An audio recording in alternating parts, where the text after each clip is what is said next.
Insights channel, Steve here, and today I'm going to read you one of my favourite chapters from one of my books. This one taken from the old Hebrew Book of Jasher, and I made two books, JASHER Insights Book 1 and Book 2. This is taken from Book 2, and this story is told in the Bible in Exodus chapters 8 to 12. You know, this is about the children of Israel leaving Egypt and all the plagues coming down on Pharaoh in the time of Moses. And I said here, this story is also told in the Bible in Exodus chapters 8 through 12, but the book of Jasher has many extra interesting details. So without further ado, verse 1. And at the end of 2 years, the Lord again sent Moses to Pharaoh to bring forth the children of Israel, and to send them out of the land of Egypt. And Moses went and came to the house of Pharaoh, and he spoke to him the words of the Lord who had sent him. But Pharaoh would not hearken to the voice of the Lord. And God roused his might in Egypt upon Pharaoh and his subjects, and God smote Pharaoh and his people with very great and sore plagues. And the Lord sent by the hand of Aaron, and turned all the waters of Egypt into blood, with all their streams and rivers.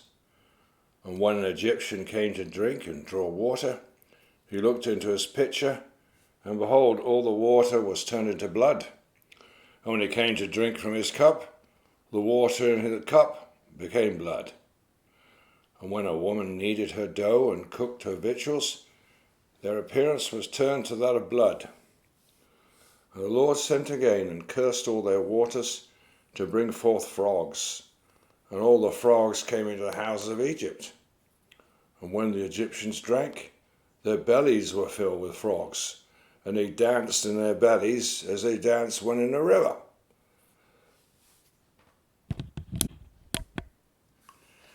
And all their drinking water and cooking water turned to frogs. Also, when they lay in their beds, their perspiration bred frogs. Notwithstanding all this, the anger of the Lord did not turn from them, and his hand was stretched out against all the Egyptians to smite them with every heavy plague. And he sent and smote their dust with lice, and the lice became in Egypt to the height of 2 cubits upon the earth. That's about 3 feet deep of lice. And the lice were also very numerous in the flesh of man and beast, and in all the inhabitants of Egypt. Also upon the king and queen the Lord sent the lice, and it grieved Egypt exceedingly on account of the lice. Notwithstanding this, the anger of the Lord did not turn away, and his hand was still stretched out over Egypt. And the Lord sent all kinds of beasts of the field into Egypt, and they came and destroyed all Egypt, man and beast and trees, and all things that were in Egypt. And the Lord sent fiery serpents, scorpions, mice, weasels, toads, together with others creeping in dust. Flies, hornets, fleas, bugs, gnats, each swarm according to its kind. And all reptiles and winged animals, according to their kind, came to Egypt, and grieved the Egyptians exceedingly. Comment 2. Winged animals? Are these birds, or are they chimeras, such as griffins, lined with wings? It's odd that griffins were sometimes used to depict ancient Babylon. Another chimera was the one mentioned as guarding the Assyrian Empire. Head of a man, body of a bull, wings of an eagle. You know, where did they get those ancient ideas from to resemble those kingdoms? Was it something they saw? Verse 17. And the fleas and flies came into the eyes and ears of the Egyptians. And a hornet came upon them and drove them away. and they were removed from it into the inner rooms, and it pursued them.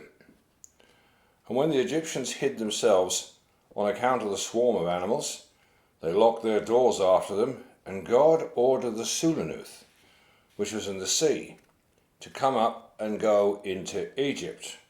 Now what's the Sulanuth? Verse 3, comment 3. This verse is truly incredible.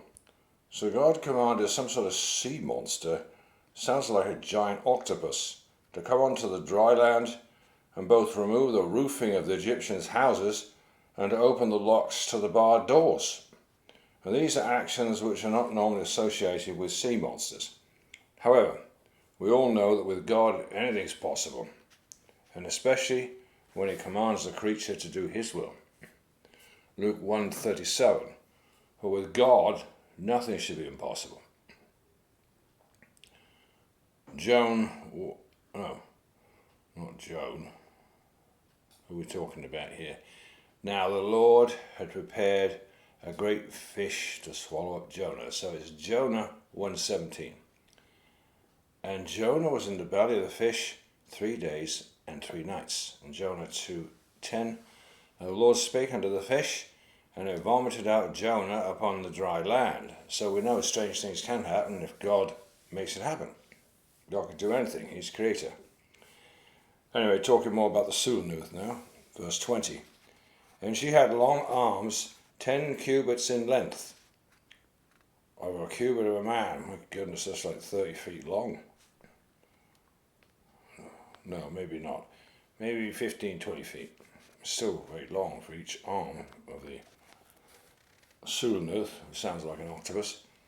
And she went upon the roofs and uncovered the rafting and flooring and cut them, and stretched forth the arm into the house, removed the lock and bolt, and opened the houses of Egypt.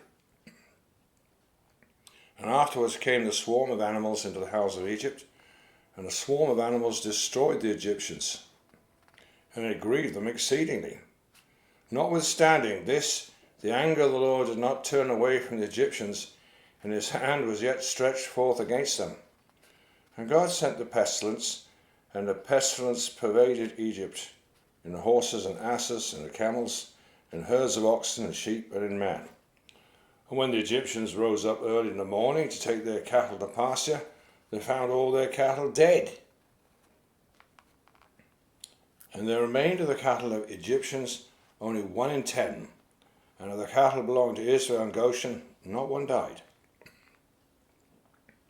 And God sent a burning inflammation in the flesh of the Egyptians, which burst their skins, became a severe itch in all the Egyptians, from the soles of their feet, the crowns of their head. Many boils were in their flesh wasted away, till it became rotten and putrid. Notwithstanding this, the anger of the Lord did not turn away, and his hand was still stretched out over all of Egypt. And the Lord sent a very heavy hail, which smote their vines and broke their fruit trees, dried them up, that they fell upon them. Also every green herb became dry and perished, for a mingling fire descending amidst the hail. And therefore the hail and the fire consumed all things. Also men and beasts were found abroad perished of the flames of fire of the hail, and all the young lions were exhausted.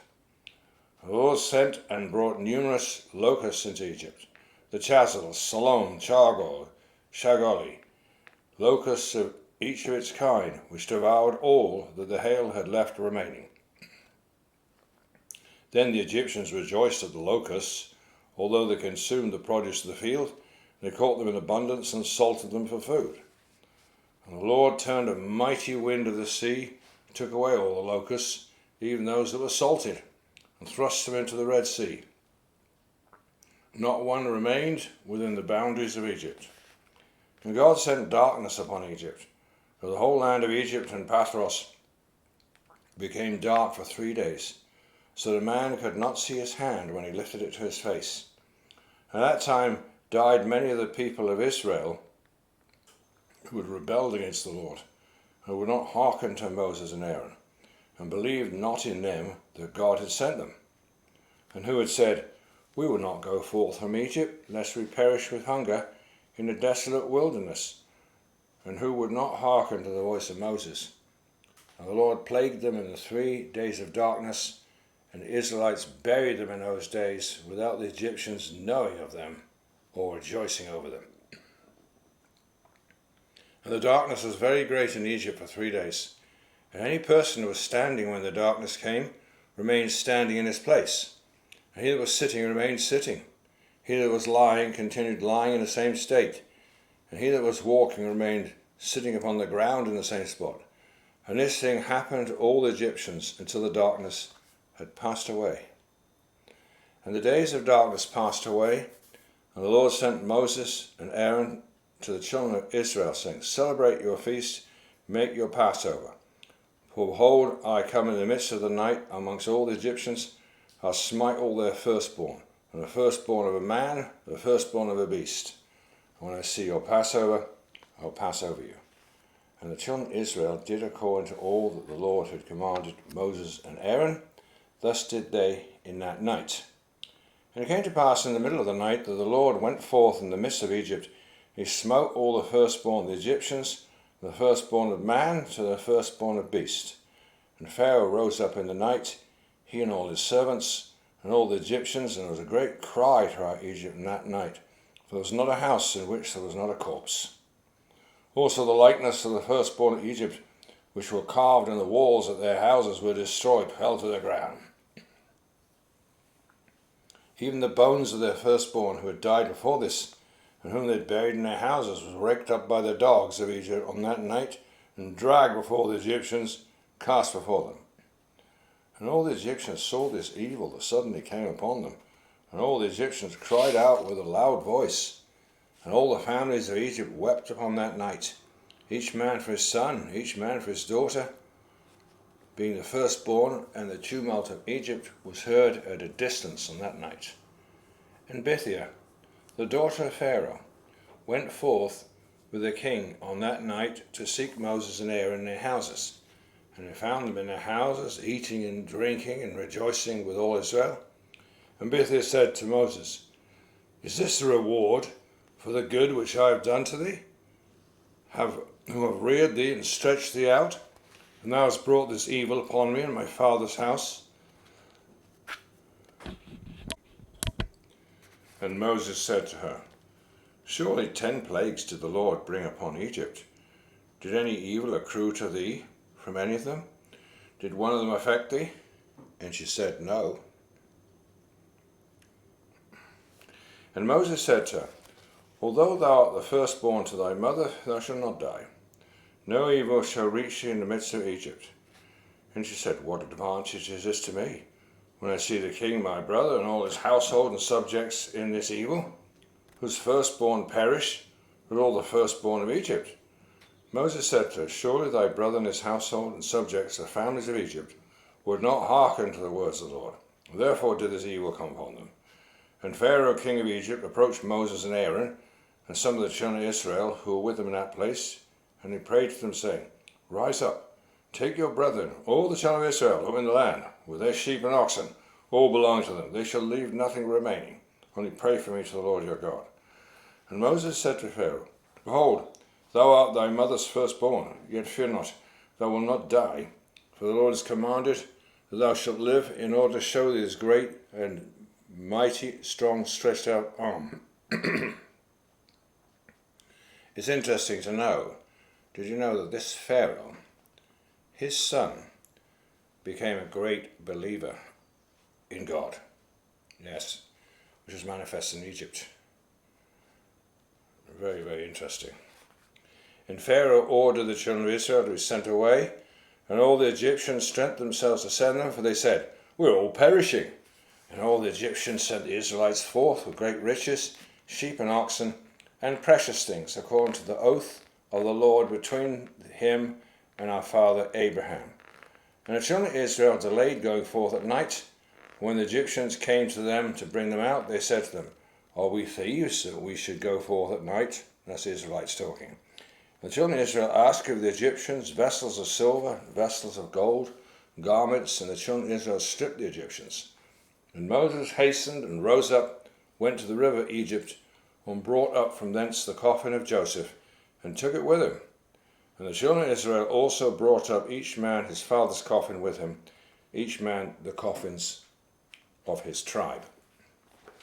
And so ends chapter 80 of the book of Jasher, which you will find in my book, Jasher Insights Book 2. I hope you found that interesting, and I will read interesting chapters from all of my books. I've got 12 books. I'll read some good chapters from all 12 books so you can get a taste of it, how it is. And I would encourage you, do go and buy my books. You can get them there at Amazon. And my books started with Out the Bottomless Pit, of which there are now 2 books, Out the Bottomless Pit, books 1 and 2, on the supernatural, paranormal, and strange things going on this planet.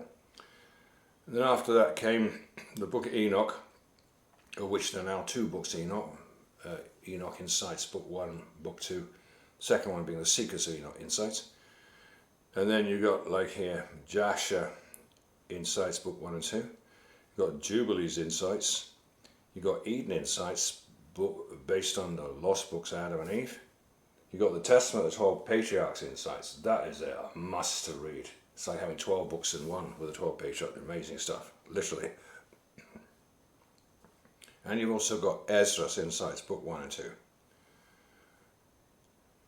And then came now, recently, Wisdom Insights. So I would like to ask people, please do get hold of my books. You can get them at Amazon, or if you want to get them from me, well, just send me an email and ask me about which books you would like. Yes, you can write to me at activatedscotland@gmail.com. It's one of my email addresses. activatedscotland@gmail.com. And because if you buy the books from me, you can get a special deal. Okay, otherwise you get them from Amazon, wherever you are. And I would encourage people, please do buy the books, because it helps me to produce more books and more material, and do more audios, videos. So I ask you to help what I'm doing. My website is www.insightspublication.com. Well, thanks for listening, and have a great week. Bye for now.